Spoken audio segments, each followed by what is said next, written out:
Assalamualaikum warahmatullahi wabarakatuh. Saya Barazi ingin menjelaskan praktikum pertemuan ke-12 mata kuliah pengembangan sistem informasi dan aplikasi IoT.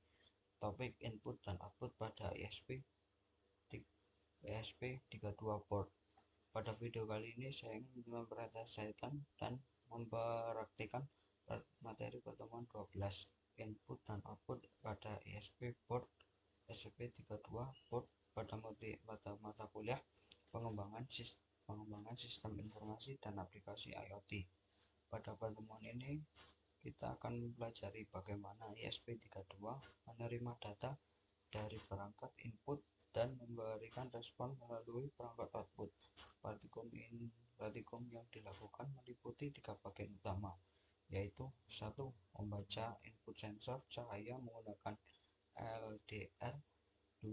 Mengendalikan output relay berdasarkan nilai sensor. Dan 3. Mengontrol ESP32 menggunakan smartphone melalui aplikasi Link. Tujuan praktikum ini adalah agar kita memahami konsep dasar input, proses, output pada sistem Internet of Things atau IoT, serta mampu menerapkannya dalam perangkat nyata.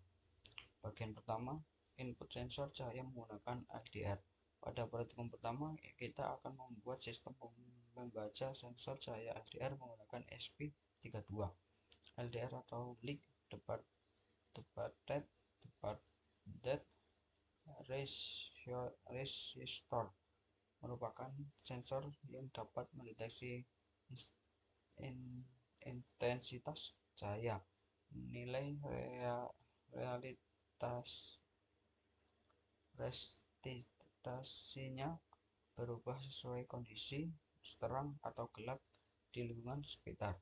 Alat dan bahan yang digunakan yaitu 1. ESP32, laptop atau komputer, kabel micro USB, Arduino IDE, sensor cahaya LDR, resistor 10K ohm, kabel jumper. Langkah pertama adalah menyusun rangkaian sesuai diagram pada modul praktikum. Setelah rangkaian selesai, kita membuka Arduino IDE dan mulai membuat program. Pada program ini, sensor LDR dibaca menggunakan pin analog A0 pada ESP32. Kemudian komunikasi serial diaktifkan menggunakan baud rate 115/200 agar data dapat ditampilkan pada serial monitor. Di dalam void loop, sistem akan membaca nilai analog dari sensor secara terus-menerus. Selanjutnya, nilai yang diperoleh dikirim ke serial monitor setiap 1 detik agar perubahan cahaya dapat diamati secara real time. Setelah kode selesai dibuat, langkah berikutnya adalah menghubungkan ESP32 ke komputer menggunakan kabel USB. Memastikan board dan port pada Arduino IDE sudah sesuai. Menekan tombol verify untuk mengecekkan error. Dan terakhir, upload program ke board ESP32. Jika berhasil, ini nilai sensor akan tampil pada serial monitor dan berubah sesuai kondisi cahaya yang diterima sensor. Bagian kedua, input sensor cahaya dan output relay. Pada bagian kedua, kita akan mengembangkan sistem sebelumnya dengan menambahkan output berupa relay. Relay digunakan sebagai saklar elektronik yang dapat dikontrol secara otomatis oleh ESP32. Tambahan alat yang digunakan yaitu modul relay 5 volt, lampu bohlam 5 volt, baterai 1,5 volt AA.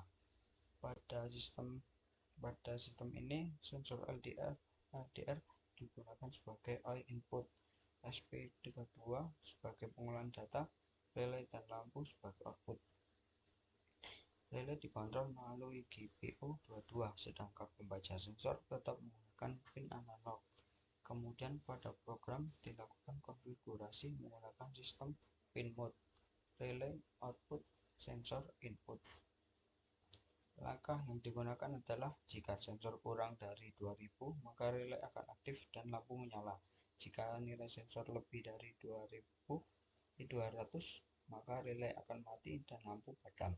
Melalui percobaan ini dapat dilihat bahwa ESP32 mampu mengambil keputusan berdasarkan data sensor secara otomatis. Contoh penerapannya yaitu lampu otomatis rumah, sistem penerangan jalan, smart link berbasis IoT. Bagian ketiga, mengontrol ESP menggunakan smartphone dan blink. Pada praktikum terakhir, kita mempelajari bagaimana ESP dikontrol melalui smartphone menggunakan aplikasi blink. Peralatan yang digunakan ESP32, Wi-Fi, laptop atau komputer, kabel USB, Arduino IDE, aplikasi Blink. Pada awal sudah menginstal aplikasi Blink, membuat akun, lalu membuat project baru. Pada pengaturan project device ESP32 dashboard connection Wi-Fi. Kemudian sistem akan mengirim kode anti-stone token ke email nanti yang digunakan pada program ESP32. Setelah itu ditambahkan with button dan konfigurasi GPO2 ke mode switch agar dapat mengontrol LED pada ESP32. Selanjutnya pada Arduino IDE menginstal library Blink, mengatur SSID dan password Wi-Fi, memasukkan token, menghubungkan ESP32 ke Blink Core. Jika koneksi berhasil, maka aplikasi smartphone kita dapat menyalakan dan mematikan LED pada ESP32 secara langsung melalui internet. Kesimpulan pada pertemuan ini dapat disimpulkan bahwa ESP32 mampu menerima data dari sensor sebagai input, pemrosesan data, dan menghasilkan output sesuai logika program yang dibuat. Kita juga mempelajari bagaimana integrasi sensor, relay, jaringan internet, dan aplikasi Blink dapat membentuk sistem IoT sederhana yang dapat dikontrol secara real time. Sekian, terima